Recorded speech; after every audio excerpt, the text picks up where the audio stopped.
Welcome to the third and last DAFX11 satellite workshop.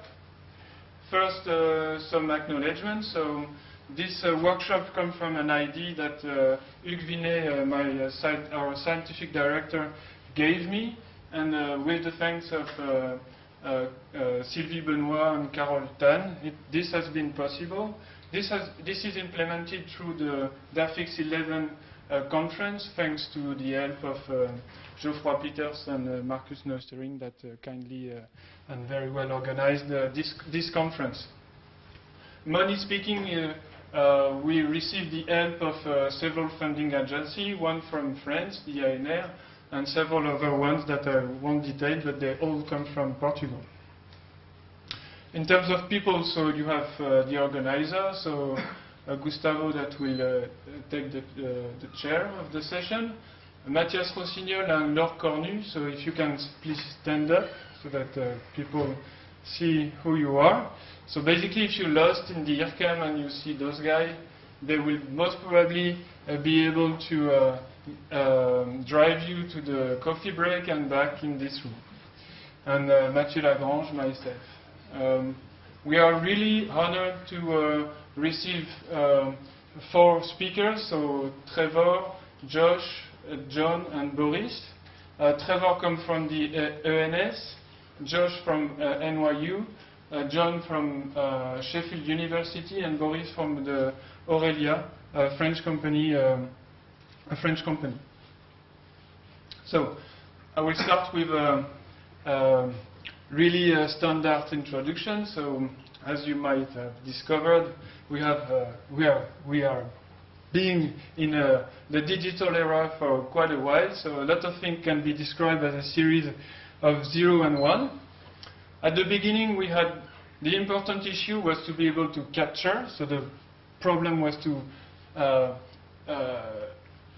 measure precise thing and to have a precise bit, so by means of mechanics or biology. Then things moved to, well, we have the data, but we want to be able to transmit it, so we had to find efficient representation. So for audio, that would be the use of a psychoacoustic to have an efficient bit. Now we have terabytes of data. This will grow much likely to something that is completely amazing. So basically the big problem now is the search. So we are in the quest of finding the relevant bit, and in my opinion, much of the means are coming from cognition. Why? Basically, the main issue is how to define the notion of relevance, and since the target is a human, we could think it's meaningful to understand / replicate how humans perceive and build their representation of their environment. Well, we can have some diverging opinions. One would be I would coin it the engineer's point of view, stating that basically we don't need to understand how a bird moves its wing to send a rocket in the air. That's perfectly true. On the opposite side lives the biologist, strictly biologist point of view that would state that basically the effectiveness of computational implementation does not prove in any way that it effectively replicates a biological behavior. I have to admit that those 2 points of view are perfectly valid, but I'm more in favor of something where there could be a profitable cross-fertilization between perception, cognition field, and engineering and computer science. So that's kind of the motivation for this workshop. So I will give you a little bit of ground. So what is ASA? So it stands for Auditory Scene Analysis. It has been coined by Bregman, that published a really widely known book. And to summarize in 2 sentences, basically it states that the scene can be described as an organized set of atoms, and there exists a set of grouping or segregation rules of those atoms into perceptually meaningful objects. The main fact is that ASA is a Gestaltist theory. So this means that those rules are derived from evidence found in psychoacoustical experiments. But this means that we are describing the results of those processes, and we are not actually studying how it is implemented and how it's actually being done. So this means that if you are more interested in the computational side, you basically open with a very, very large field of the investigation. So CASA stands for Computational Auditory Scene Analysis. After the publication of the Bregman book, there has been work done in the States, mainly by David Mellinger and Dan Ellis. And if I want to just give a brief overview of what would be ASA and CASA today, I took Google Scholar and look at auditory scene analysis. The first hit is Bregman with 3,000 and close to 4,000 citations. And if you look for computational auditory scene analysis, you can see that the number of citations goes really down, like around the top hit is around 300. So basically, a lot of people and a lot of citations of the Bregman book are coming from the engineering side. So this means that people, well, talk about ASA in their introduction, saying that, well, we do something like the ear, and so we low-pass filter our data so that it matches perceptively, blah, blah, blah. And they don't dig into really the CASA problem. So there's been work from Brown and also the PhD of Dan Ellis. There is an interesting contribution of Roways, which is more on the machine learning side, so it's a publication at NIPS. There is the new book of Wang that is kind of summarizing, compiling the more modern approach. And one hit that is really interesting for me, and that's why I invited Boris Defréville, is the work of Peltonen, which basically doesn't do CASA per se, they do computational auditory scene recognition, so that they are trying to recognize events in a complex scene. So there seem to be quite a different point of view approaches to deal with this CASA problem. So to ground maybe a new and more recent, a more meaningful approach, maybe we can step back and take a few reasonable assumptions. Let's say we can decompose the auditory system into 3 different layers. A low-level one, which would be in charge of an efficient encoding, and that would be done via a linear transformation. A higher level, that would be in charge of learning abstraction with a high generalization capability, this time with nonlinear transformation. That is kind of the quest of invariance. And then the final processing step would be a scene understanding task where we would implement the more general Gestalt laws of grouping.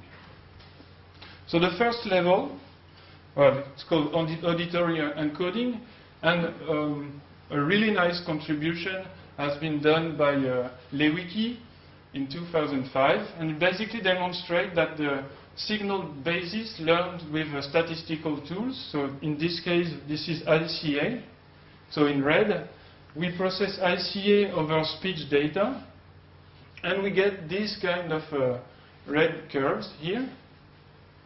And the really interesting thing is that it strongly match auditory nerve filter responses. So that acts as a really strong, in my opinion, validation of statistical learning. Question remains, because we might wonder what the kind of dictionary shall be. Shall it be flat or hierarchical, fixed or adaptive? learned explicitly or implicitly. Explicitly/implicitly can be understood more on the computer science side as a supervised, unsupervised problem. So let me detail some facts about implicit learning. There are evidence from biology, for example, in childhood.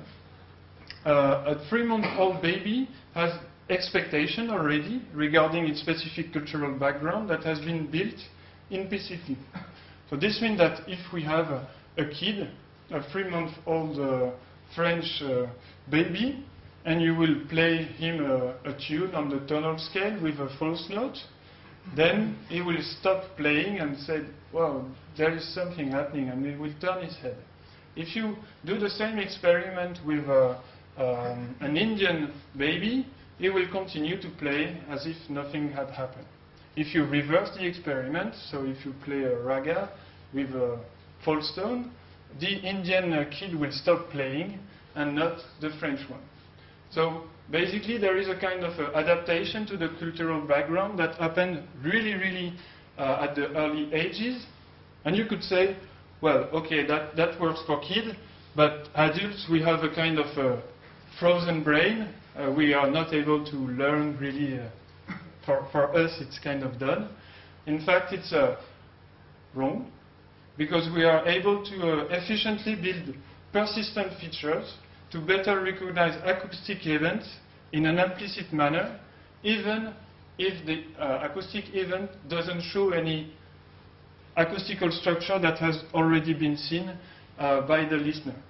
And so that's the result of Trevor Agus, and I hope he will detail it more. There is also evidence from engineering.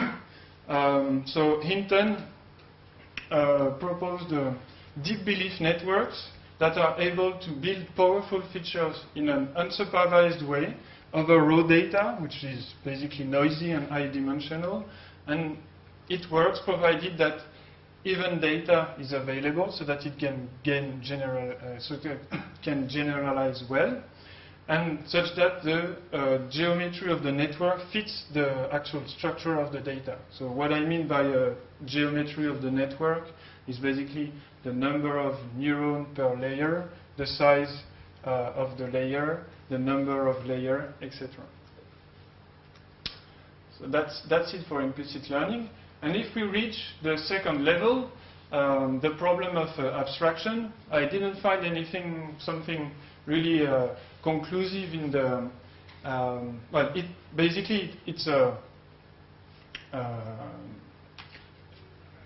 it's not a completely solved problem, and most of the work has been done in the vision domain.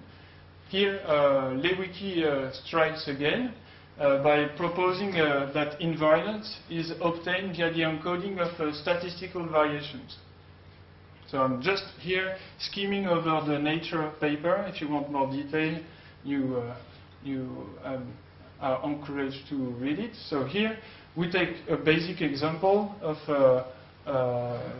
nature scene pictures, and with 4 different areas with different properties. So I will detail only those 2 ones. Here we have the trunk and only the trunk, and here we have the trunk and a little bit of the background.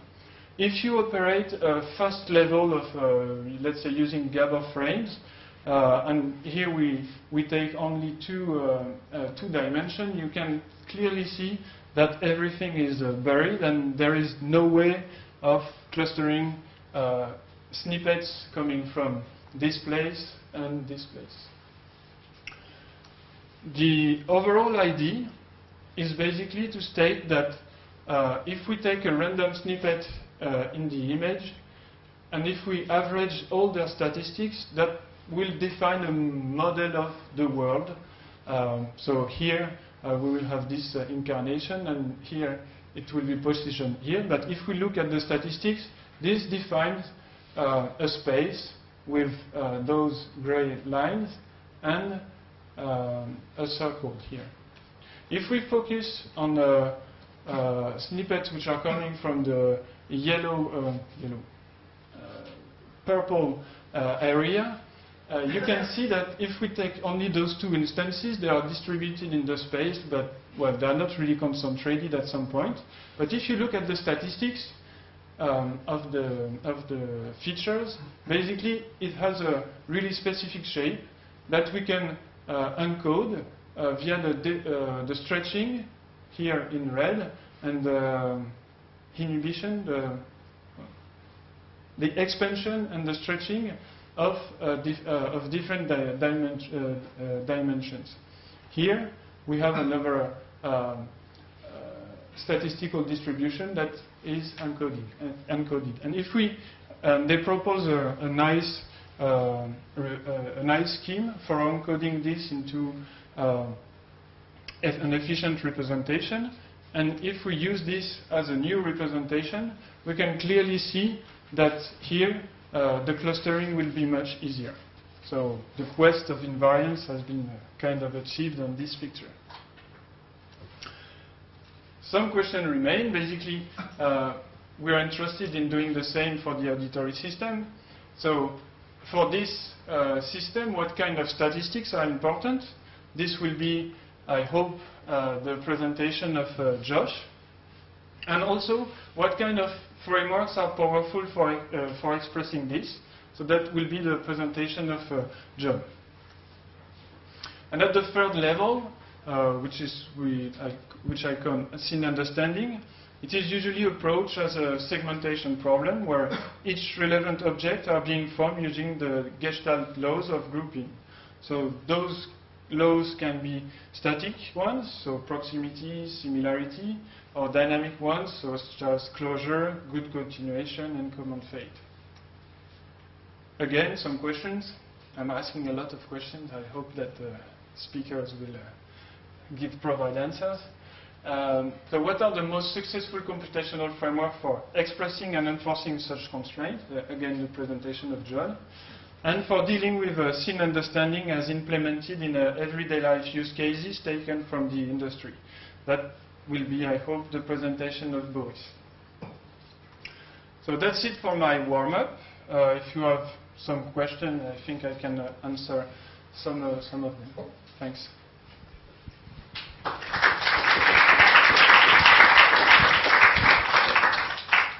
So, are there any questions? So it's just a warm-up presentation. I'm pretty sure that the discussion will arrive later. So I think we can move on to